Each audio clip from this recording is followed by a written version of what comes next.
nós estamos então em João 19, versículo 30. E quando Jesus tomou o vinagre, disse: está consumado.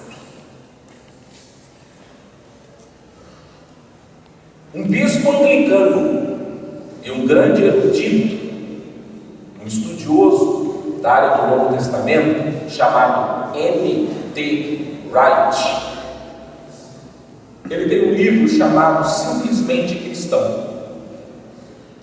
Nesse livro, Simplesmente Cristão, o N.T. Wright, ele apresentou uma razão que, depois de eu ter lido essa razão, ela me pareceu óbvia, ela me pareceu muito sensata, me pareceu muito clara, mas eu não havia parado para refletir em um argumento que ele utiliza acerca de um livro que fez bastante sucesso, e é um sucesso de vendas até hoje, um livro chamado O Código da Vinci. Talvez você tenha lido, ou talvez você não tenha lido o livro, talvez você tenha lido o livro e talvez você tenha assistido o filme que foi feito baseado no livro O Código da Vinci. Mas o argumento que ele apresenta, e é totalmente sensato, diz o seguinte: embora o escritor ele tenha habilidades, para escrever uma obra de ficção, ele constrói um enredo de uma maneira crível, de uma maneira verossímil, de uma maneira atraente, de uma maneira que prende a atenção do leitor. Mas um dos mecanismos, ou um dos atrativos dessa obra, e que muitas das vezes passa desapercebido por nós, é que o que chama a atenção no Código da Vinci é que o livro, supostamente, ou pelo menos em termos de ficção, ele diz que ele vai apresentar alguns dados da vida de Jesus que nós não temos. Ou seja, ele vai revelar facetas, ele vai revelar características da vida de Jesus das quais nós não possuímos. O que o N.T. Wright quer dizer? A vontade, o anseio, o desejo do leitor por conhecer algo novo acerca de Jesus é um dos fatores que, sim, impulsiona a venda do livro. Então, nesse sentido, meus amados irmãos, vocês podem ver que os filmes que abordam a vida de Jesus, quer de uma maneira mais fiel à Bíblia, ou quer partindo de uma abordagem mais livre, de interpretações variadas, que não sejam necessariamente da Bíblia, ou até mesmo documentários, por que eles fazem sucesso? Esses filmes, documentários e livros que falam de Jesus, eles fazem sucesso exatamente por passar a ideia de que você vai conhecer algo sobre a vida de Jesus que de repente ninguém te mostrou, que ninguém te apontou, ou que de repente você não tinha acesso a essa informação. Mas a minha relação com essa fala do livro Código da Vinci, com essa explicação de uma das características que mostram o sucesso da obra, é de apontar o seguinte: é de entristecer que nós, como cristãos, tendo acesso à Bíblia, deixamos de meditar na Bíblia, deixamos de estudar a Bíblia, e com isso deixamos de conhecer características de Jesus. O que eu quero dizer? Muitas das vezes as pessoas se interessam mais por supostos segredos ou fatos não revelados da vida de Jesus do que propriamente os fatos que foram revelados. Ou seja, muitas das vezes as pessoas estão mais interessadas em fatos ocultos, quando na verdade elas não conhecem sequer os fatos que já foram descritos. E é por isso que, por exemplo, meditações como essa são extremamente importantes, porque nós estamos meditando sobre coisas que Jesus fez. E aqui nós estamos hoje na sexta declaração que Jesus fez na cruz, quando na verdade muitos cristãos nunca souberam ouviram uma exposição bíblica do que são essas 7 frases ou 7 declarações que Jesus fez na cruz. Ou seja, muitas das vezes nós lemos um livro, o Código da Vinci, que supostamente vai nos apresentar Jesus, e nós deixamos de ler a Bíblia que nos apresenta Jesus e deixamos de aprender o que de fato é real e verdadeiro acerca da sua vida. Mas a questão é que Jesus está na cruz. Jesus está na cruz por aproximadamente 6 horas. Dessas 6 horas, Jesus passou 3 horas na cruz, sob a luz do sol, debaixo da luz do sol. Jesus passou mais 3 horas nessa cruz, debaixo de uma escuridão, assim o texto nos diz. Nas 3 primeiras horas, ou seja, nas 3 primeiras horas em que Jesus ainda estava debaixo do sol, debaixo da luz, Jesus ele profere 3 declarações. E após a escuridão, Jesus ele fala mais 4 declarações, uma praticamente seguida da outra.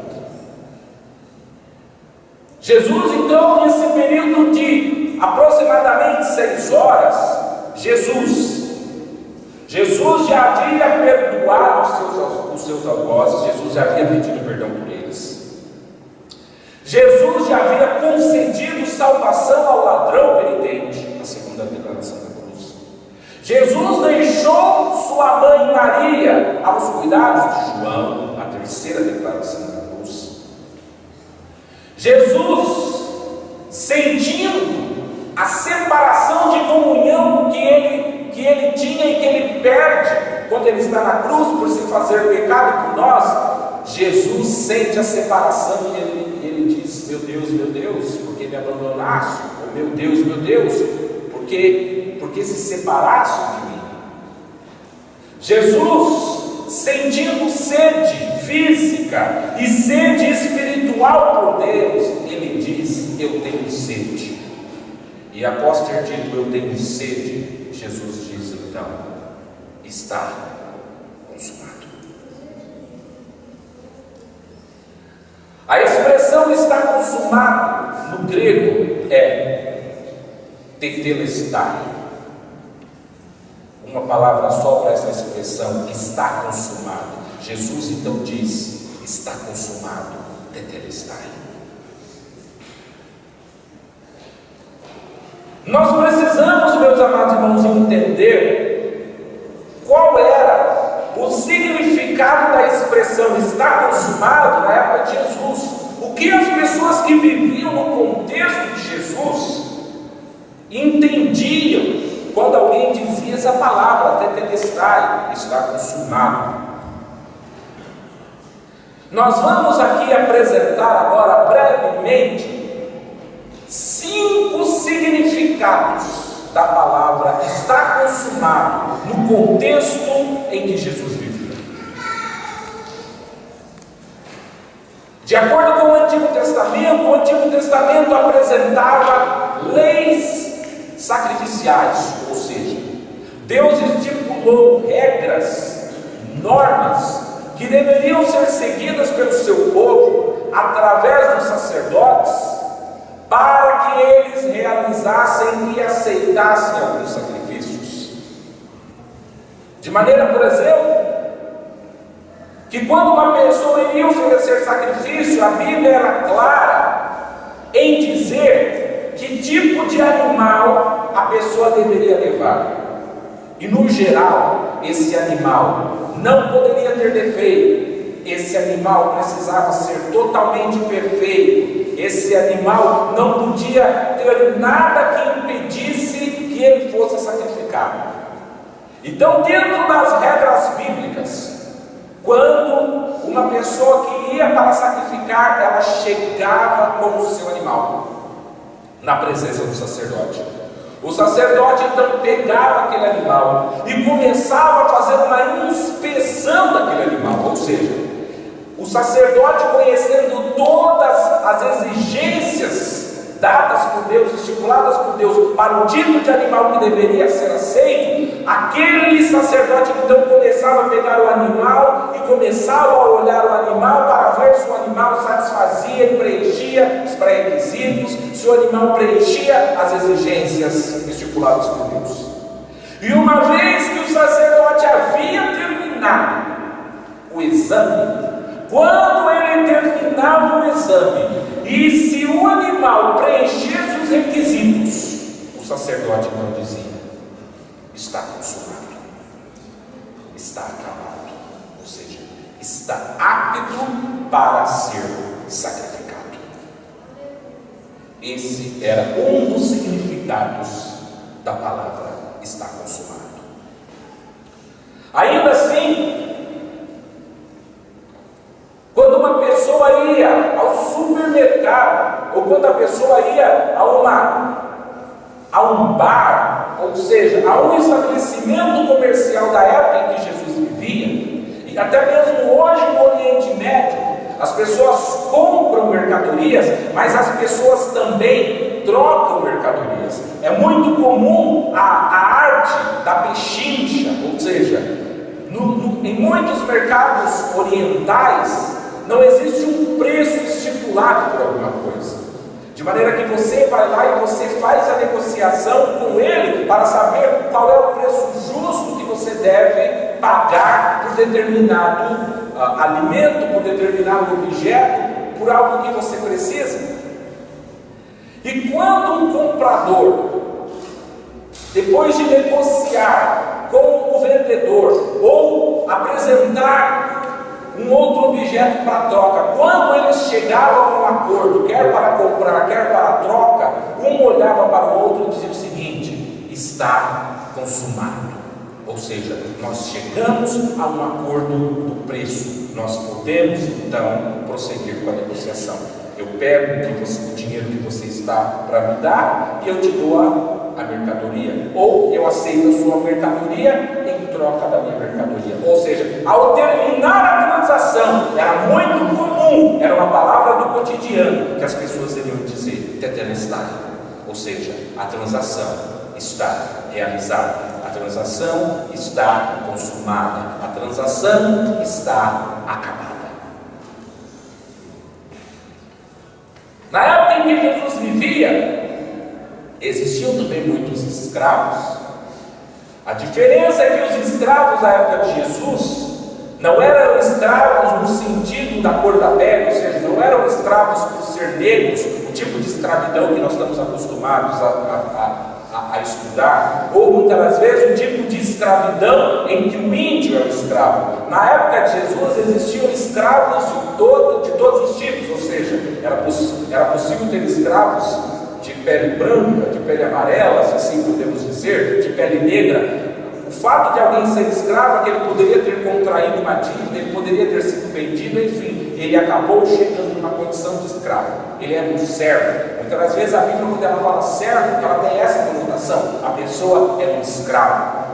E o escravo, embora ele gozasse de alguns direitos, o escravo recebia uma ordem do seu senhor, do seu mestre. Ou seja, aquela pessoa que possuía um escravo, como se fosse um empregado daquela pessoa, ele dava uma ordem, ou seja, vá arrumar cama, vá comprar comida, busque um cavalo, amarre um cavalo, enfim, acompanhe meu filho até determinado local.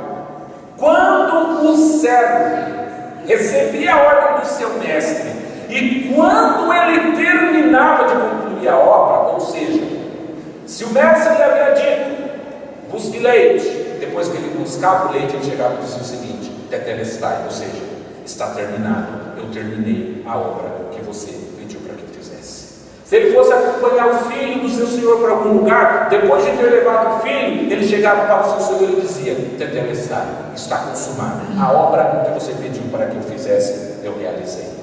Se ele tivesse ido arrumar uma cama, ele voltava e dizia: tetelestai, está consumado, está acabado, querendo dizer, a tarefa de arrumar a cama que você me deu está acabada. Mas ainda nós temos outros significados para isso. Até mesmo os artistas E aqui nós podemos pensar, pelo menos em duas classes de pessoas.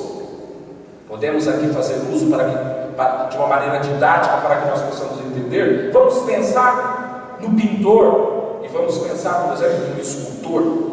Quando um pintor pegava uma tela e ele começava a escolher as cores, pegava um pincel, pintava, fazia um desenho, fazia um retrato, seja lá qual for a obra, depois de ele ter terminado as misturas das cores, depois de ele ter pintado, de ter dado um retoque, quando ele terminava a sua pintura, ele dizia: Tetelestai, ou seja, a minha obra está terminada, a minha obra está acabada. Quando o escultor, fazendo uso de uma pedra, esculpindo alguma coisa, depois de ele atingir a forma a qual ele intencionava alcançar, depois de ter feito de repente um busto de uma pessoa, depois de ter feito um animal, uma imagem de uma pessoa, uma imagem de uma casa, uma imagem de repente de uma árvore, quando ele terminava, depois de ele ter polido, ele olhava para ela e, não tendo mais nada para fazer, nenhum retoque mais a dar ou acrescentar naquela obra, ele dizia: Tetelestai, está consumado, a obra está feita. Um outro sentido, o quinto sentido para a palavra Tetelestai na época de Jesus, é que ela era uma frase que, quando as pessoas tinham uma dívida, ou aquelas pessoas tinham impostos a pagar, aqueles impostos ou aquelas dívidas eram muitas vezes escritas em papiro.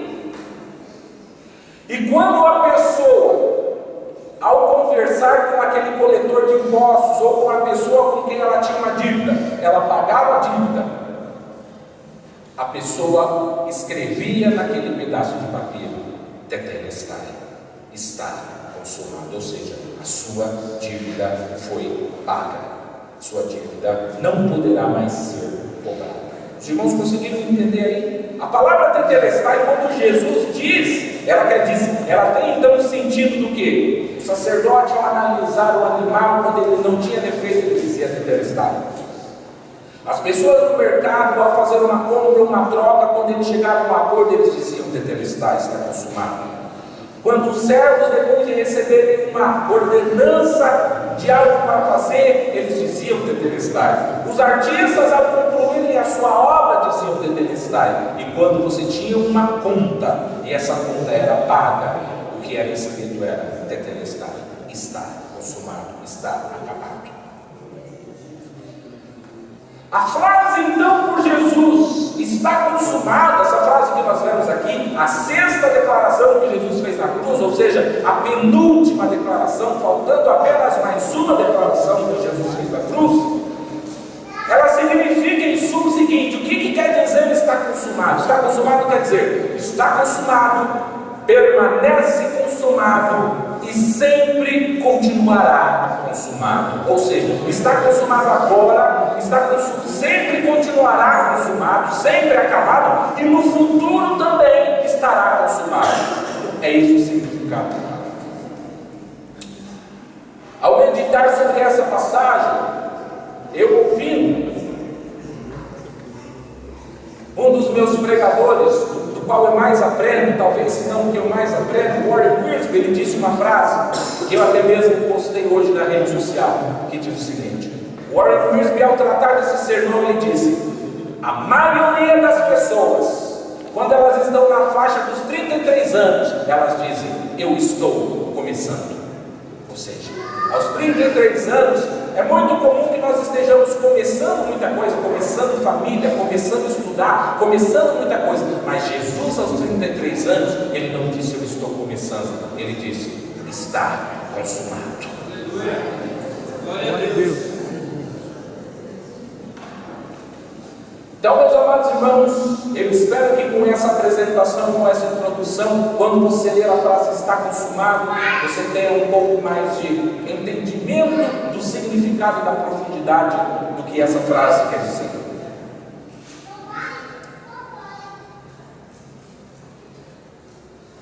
Agora, o que Jesus estava querendo dizer, então, em termos práticos,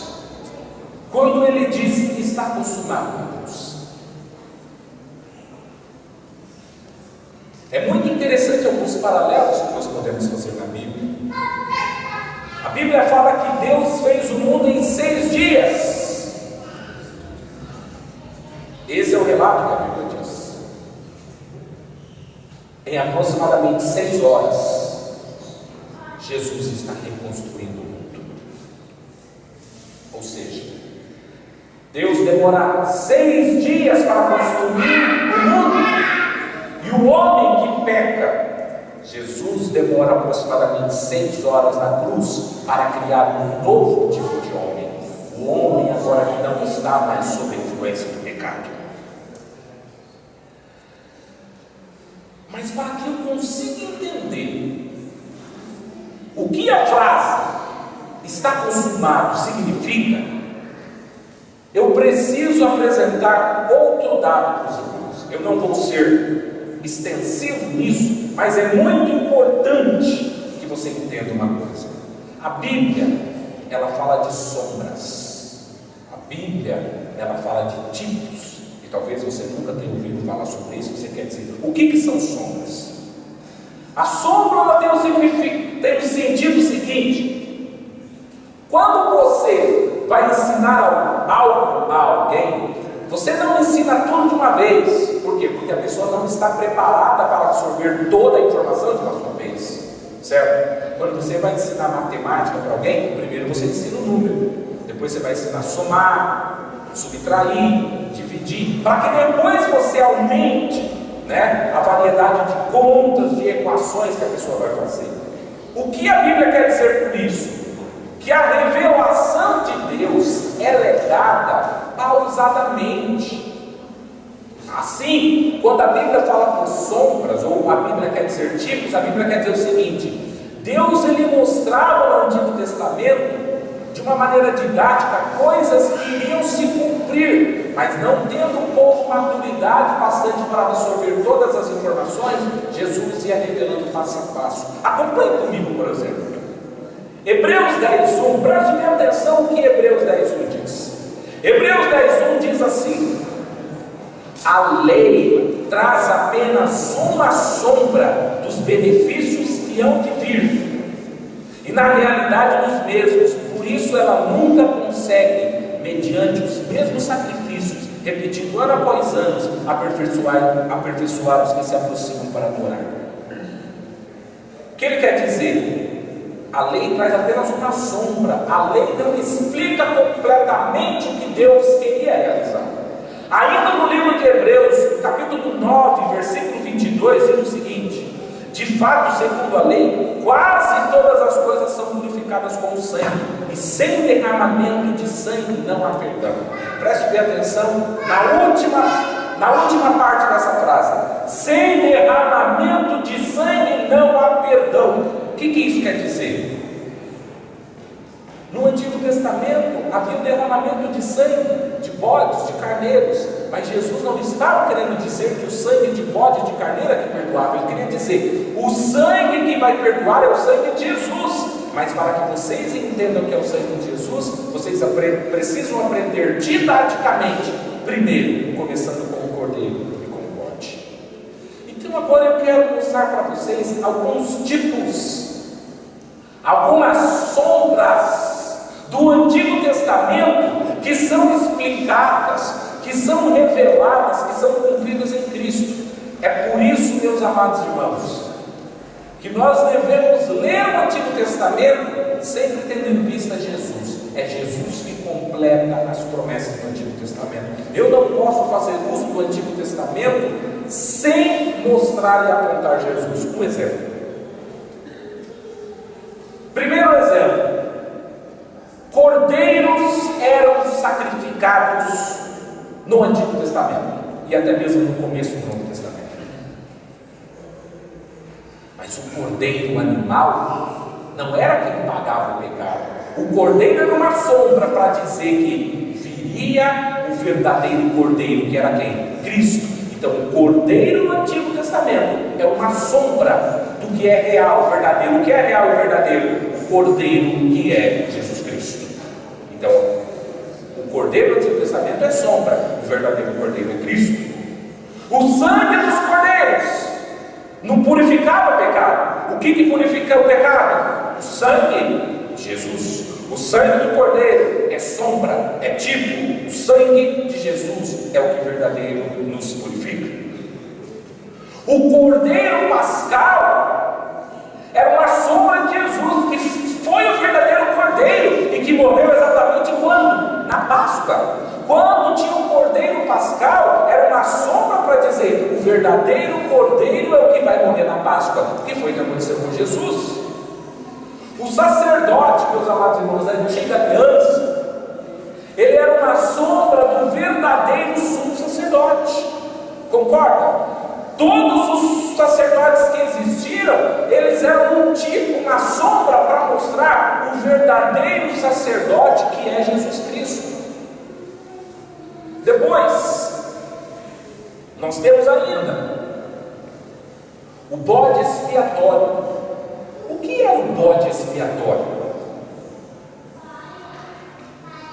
A lei do Antigo Testamento dizia o seguinte: para que houvesse o perdão do pecado, o sacerdote deveria pegar 2 bodes, tirar a sorte, escolher um bode seria morto, e o outro bode, chamado bode expiatório, o sacerdote colocaria a mão sobre a cabeça do bode como um sinal de, preste bem atenção, de transferência de pecado, e aquele bode era colocado para andar e para ir embora, como um símbolo de que o pecado que estava naquele bode, assim como aquele bode desapareceu e sumiu, os pecados daquelas pessoas também iriam desaparecer, iriam sumir. O que isso quer dizer? Isso é uma sombra para dizer que quando Jesus viesse, morresse na cruz, de fato os nossos pecados seriam esquecidos e seriam levados para longe de nós. O rei Davi, embora ele fosse um rei real, o rei Davi é um tipo de Cristo, falando assim: o rei, existe um rei da nação, mas esse rei é apenas um símbolo do verdadeiro rei que há de vir, o rei Jesus. Mas aqui nós vamos analisar agora, nesses 2 últimos exemplos, preste bem atenção, 2 casos em que as sombras, os tipos, são muito mais claros. Por exemplo, analisemos a vida de José do Egito. José é o tipo de Jesus. José é uma sombra de Jesus. Preste bem atenção. José foi traído por seus irmãos. Jesus foi traído pelos seus irmãos, pelos seus compatriotas. José foi abandonado pelos seus irmãos. Jesus foi abandonado pelos seus irmãos. Aliás, o mesmo João, do qual nós estamos estudando agora, diz o seguinte: Jesus veio para os seus, ou seja, para o seu povo, para os seus irmãos, mas os seus não o receberam. A Bíblia diz o seguinte: José saiu da casa de seu pai e foi para onde? E acabou no Egito. Jesus também sai da casa de seu pai, que é Deus, e vem para a terra. José, quando estava na casa de Potifar, foi parar na prisão. Por quê? Porque ele foi acusado injustamente. Jesus foi parar na cruz. Por quê? Porque foi acusado injustamente. José, quando estava na prisão, encontrou 2 homens. Jesus, quando estava na cruz, foi crucificado ao lado de 2 homens. José, quando interpretou o sonho daqueles homens, ele disse o seguinte: um de vocês vai ser restaurado e o outro vai morrer. Jesus na cruz salva um e o outro morre. Vocês estão entendendo, meus amados? A Bíblia é algo explicatória. Eu preciso entender quais são os tipos, quais são as sombras, ou seja, tudo se cumpre em Jesus. Jesus estava mostrando: eu te expliquei a história de José, mas não é para você parar em José. José, na verdade, aponta para mim, o Cristo. A história toda está falando de mim. Não fique olhando para José. José é importante, mas o mais importante sou eu.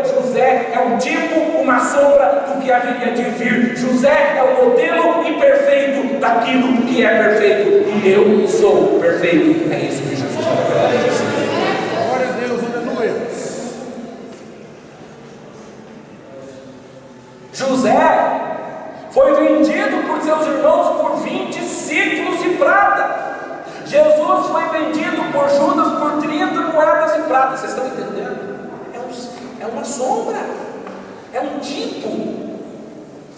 Mas tem outro tipo, meus amados irmãos, que ainda se encaixa mais perfeitamente dentro da obra da cruz que nós estamos falando aqui. E esse tipo, ou esses tipos, começam com Abraão. A Bíblia fala que Abraão é o pai da fé. Mas quando a Bíblia fala de Abraão, não pare em Abraão. A Bíblia quer dizer o seguinte: pense em Abraão, mas Abraão deve te levar a Deus, o verdadeiro pai. Abraão é o pai da fé, mas o verdadeiro pai, Abraão é um tipo, é uma sombra, para apontar do pai mais importante que é Deus. O que Deus fala para Abraão? Você vai ser pai de uma grande nação. Ué, mas como que você é pai de uma grande nação, sendo que não tem filho? Jesus, aliás, Deus fala o seguinte para Abraão: você vai ser pai e Sara vai ser mãe quando vocês forem avançados em idade. Avançados em idade é uma linguagem bonita, é um eufemismo para dizer quando vocês forem velhos. Não é isso? O que Deus estava querendo dizer com isso? Você vai ter um filho que vai nascer de maneira sobrenatural. Ou seja, você sendo velho não poderia ser pai. A sua mulher sendo velha não poderia ser mãe. Eu quero te dizer que o seu filho vai nascer de uma maneira sobrenatural. Isso, na verdade, quando ele fala que Isaac vai nascer de uma maneira sobrenatural, ele está falando por trás de Jesus, dizendo: o meu filho também irá nascer de uma maneira sobrenatural. É isso que eu quero dizer. Isaac vai nascer de uma maneira sobrenatural, mas está mostrando para Jesus que de fato vai nascer de uma maneira sobrenatural. Só que Deus chega para Abraão e diz o seguinte: leve o teu filho, o teu único filho, e o sacrifique. O que Jesus vai fazer com o seu filho? Ele vai sacrificar o seu filho. Jesus vai sacrificar o seu filho.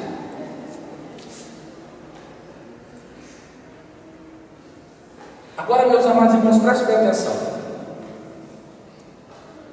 Como é que Abraão vai ser o pai de uma grande nação, sendo que ele vai matar o filho dele? Para eu ser pai de uma grande nação, eu tenho que ter bastante filho. Agora eu tenho um filho, e Deus pede para que eu mate meu filho? Bom, aí eu mesmo estou aniquilando a minha promessa. A minha promessa vai vir através do meu filho. Agora, se eu mato meu filho, como é que a minha promessa se cumpre?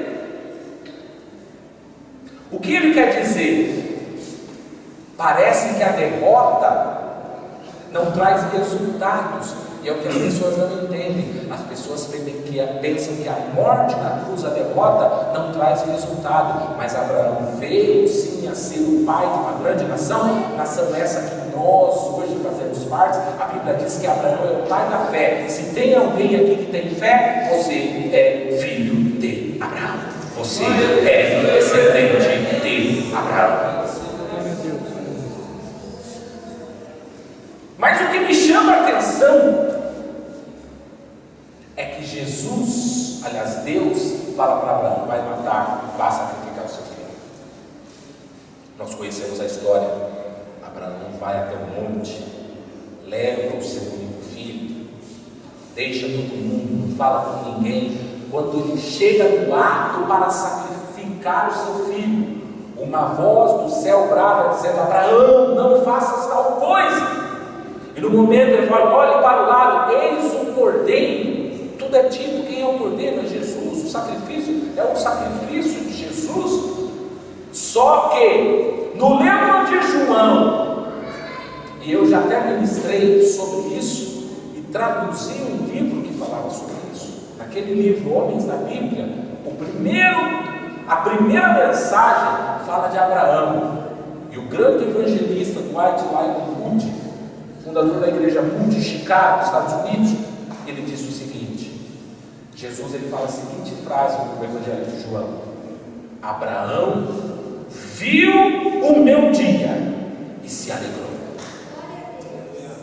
Aí as pessoas olharam para Jesus e falaram: mas como assim? O Senhor nasceu com uma distância de muitos anos, de mais de 1000 anos de diferença para Abraão. Como é que Abraão viu o seu dia? Eu concordo, embora a Bíblia não diga isso, mas eu concordo com a interpretação do evangelista Dwight lá no Moody, que ele diz o seguinte: eu tenho para mim que quando Abraão estava lá naquele monte, Deus apareceu para ele, abriu as cortinas do templo e mostrou Jesus na cruz, dizendo: eu não deixei que você sacrificasse o seu filho, mas para que haja salvação, eu irei sacrificar o meu. Aleluia. E Abraão viu o dia de Jesus e se alegrou, falando: é esse dia que nós precisamos, o dia da nossa redenção, o dia da nossa salvação.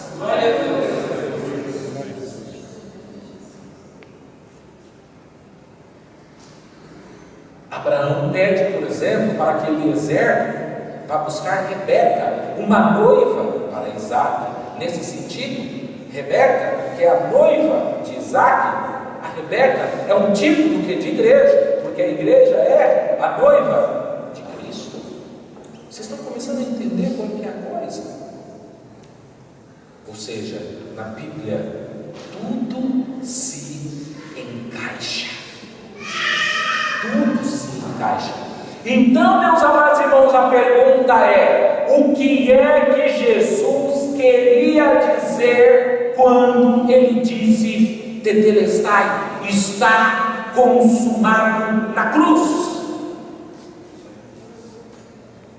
Jesus estava querendo dizer o seguinte: lembra do sacerdote que analisava o cordeiro para dizer se o cordeiro não tinha defeitos, se o cordeiro era perfeito? Jesus estava dizendo o seguinte: o cordeiro na cruz é perfeito, tetelestai, o sacrifício foi aceito e sempre será aceito. A transação está acabada. Agora já não mais é preciso matar nenhum cordeiro, porque o verdadeiro Cordeiro, Filho de Deus, já foi crucificado. Já não precisamos mais fazer nenhum tipo de sacrifício pelo pecado. Por quê? Porque Jesus Cristo já fez um sacrifício pelo pecado, e ele disse: está acabado, está terminado, está concluído. O trabalho do Cordeiro foi terminado. É isso que Jesus queria dizer.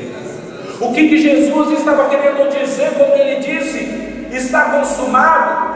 Da mesma forma que os mercadores, os comerciantes negociavam, Jesus Cristo estava negociando a nossa absolvição. O que estava em jogo? O que estava em jogo era a nossa vida eterna. O que estava em jogo era o nosso perdão dos pecados. E Jesus, fazendo uma transação com Deus, chegaram à conclusão que o seguinte: está acabado, está terminado. A transação do pecado foi concluída. A Bíblia diz que o salário do pecado é a morte. Você está pagando com a morte, então já não há mais dívida, porque a sua morte está suprindo a dívida. E se a sua morte está suprindo a dívida, os meus filhos, por quem você está morrendo, já não morrem mais. Eles têm vida e vida com abundância. E aí nós podemos dizer: a morte não tem poder sobre as nossas vidas. É por isso que o apóstolo Paulo, no capítulo 15 de Coríntios, ele vai dizer: ó morte, aonde está a tua vitória? Aonde está o teu aguilhão? Jesus Cristo ressuscitou. A morte já não tem mais poder sobre nós. Ele diz: está consumado. A transação está. Glória a Deus, aleluia. Em nome do Senhor. Jesus, quando ele disse tetelestai, está consumado, o que ele queria dizer? Assim como o servo, lembra do servo, do escravo, ele recebia uma tarefa de Deus. Preste atenção, os evangelhos são complementares. Mateus apresenta Jesus como rei, João apresenta Jesus como Deus, Lucas apresenta Jesus como homem, mas o Evangelho de Marcos apresenta Jesus como servo, como escravo, e como escravo ele recebeu uma ordem de Deus. Qual era a ordem? Você precisa morrer pela humanidade, você precisa padecer na cruz, você precisa levar sobre os seus ombros o pecado de toda a humanidade. E quando Jesus termina a sua obra, que é morrer, que é levar na cruz o pecado da humanidade, Jesus diz para o seu mestre, para o seu Deus, ele disse: está consumado, eu acabei a minha obra. O Senhor me entregou uma tarefa e eu cumpri a minha tarefa, está acabada, não precisa fazer mais nada. No mesmo sentido, meus amados irmãos, nós podemos fazer uma aplicação aqui de Jesus como um artista, ou seja, Jesus era como se Jesus estivesse pintando a obra de salvação, era como se Jesus estivesse esculpindo em nós uma nova criatura. E Jesus diz o seguinte: a obra está perfeita, não precisa mais de retoque. A escultura do novo homem, um homem nascido de novo, um homem inclinado para o bem, um homem com um novo coração, um homem circuncidado no seu coração, ele já está concluído. E Jesus diz: está consumado, já não precisa ser feito mais nada. Jesus ainda diz o seguinte: da mesma forma que quando alguém tinha uma dívida, e quando ele pagava aquela dívida, aquela pessoa escrevia tetelestai, está acabada a dívida. Jesus então disse o seguinte: todo homem tem uma cédula de dívida. A Bíblia diz que todos pecaram e destituídos estão na graça de Deus. A Bíblia diz que o salário do pecado é a morte. Então Jesus diz o seguinte: pega aquela cédula lá, sabe aquela cédula lá que estava com todos os pecados que eles fizeram? Pega aquela cédula lá e risca, e apaga, e escreve lá: eu paguei, eu terminei, já não tem mais dívida. Ele já não tem mais dívida, porque eu paguei a dívida. E é por isso que Paulo, no livro de Colossenses, diz: Jesus rasgou a cédula que nos era contrária, a cédula que apresentava o meu pecado, o seu pecado. Ele diz: já não existe mais. Por quê? Porque Jesus Cristo pagou na cruz. Glória a Deus. Glória a Deus.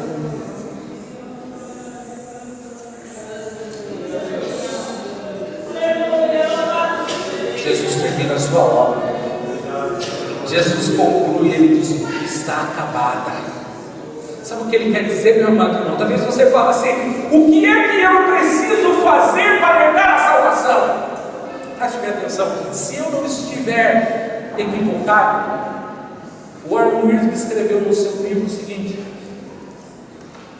existia um evangelista chamado Alexandre Wooten. Alexandre Wooten era uma pessoa, se assim podemos dizer, excêntrica, diferente, né? E aquele homem, para você ver que engraçado, dizia que às vezes ele fazia algum tipo de coisa engraçada no meio da rua, para que as pessoas olhassem para ele, e quando tinha um número de pessoas olhando para ele, sabe o que ele fazia? Ele começava a pregar o evangelho. Era a tática dele, ele era excêntrico. E aí certa vez um homem abordou Alexandre Wooten e diz o seguinte, fez uma pergunta para ele, diz o seguinte: evangelista, tenho uma pergunta para o senhor. O que eu devo fazer para ganhar a minha salvação? O que eu devo fazer para merecer a minha salvação? O Alexandre Wooten, que tinha uma abordagem sempre diferente, olhou para aquele homem e disse o seguinte: tarde demais. Aí as pessoas que ouviram disseram assim, ele não entendeu. Mas como assim tarde demais? Ele disse o seguinte: tarde demais. E aquele homem ficou cada vez mais: como assim tarde demais? Quer dizer que eu não posso mais ser salvo? Ele disse: não é isso que eu quis dizer. Eu quero dizer o seguinte: alguém já realizou a obra de salvação e ela já está consumada. Não precisa fazer mais nada. Jesus Cristo já fez tudo. Aleluia! Glória a Deus! Aleluia! Ou seja, salvação não é obra, não é mérito. Salvação é simplesmente receber a Jesus, é aceitar a Jesus. A Bíblia diz: a todos quantos o receberam, Ele deu-lhes o poder de serem chamados filhos de Deus. Essa é a nossa salvação, meus amados irmãos. A nossa salvação que foi realizada na cruz, e Jesus disse: está acabada, terminou.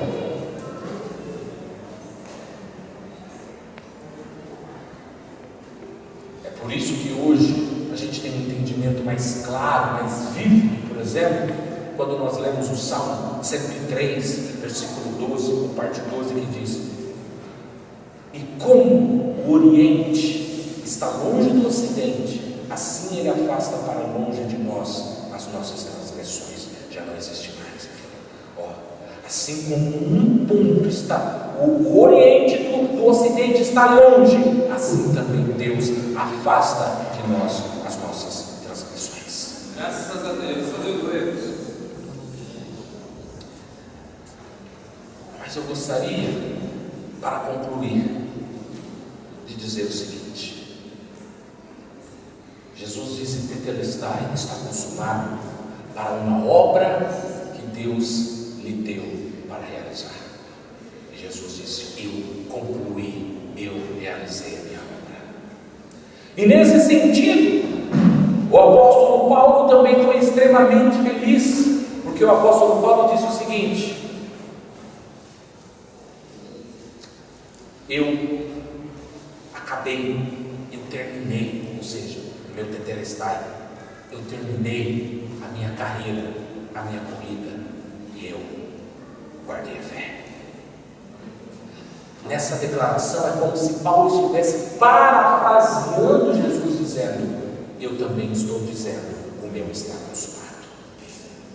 E meu amado irmão, minha amada irmã, que tudo aquilo que Deus colocou em nossas mãos, que todas as habilidades que Deus tem nos dado, que todas as oportunidades que Deus tem criado e nos oferecido, eu espero que eu e você também possamos, no final de nossas vidas, se assim Deus permitir, quer no leito de morte, quer, enfim, dando um testemunho quando você chegar à avançada idade, de você poder chegar no púlpito, de você poder chegar para os seus filhos, de você poder chegar para os seus netos, de você poder chegar e dizer para a sua congregação, de você poder chegar para o seu grupo e dizer o seguinte: tetelestai, está consumado.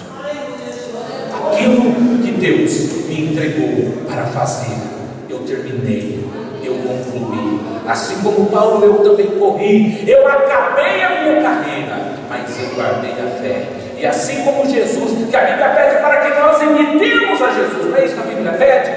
Então, meus amados irmãos, isso quer dizer que eu e você também, quando estivermos naquele momento, assim como Jesus, sabendo que Ele está nos últimos momentos de morte, uma das palavras e um dos momentos de reflexão é que eu e você devemos olhar para o passado e dizer: sim, eu concluí a obra que Deus me encarregou de realizar.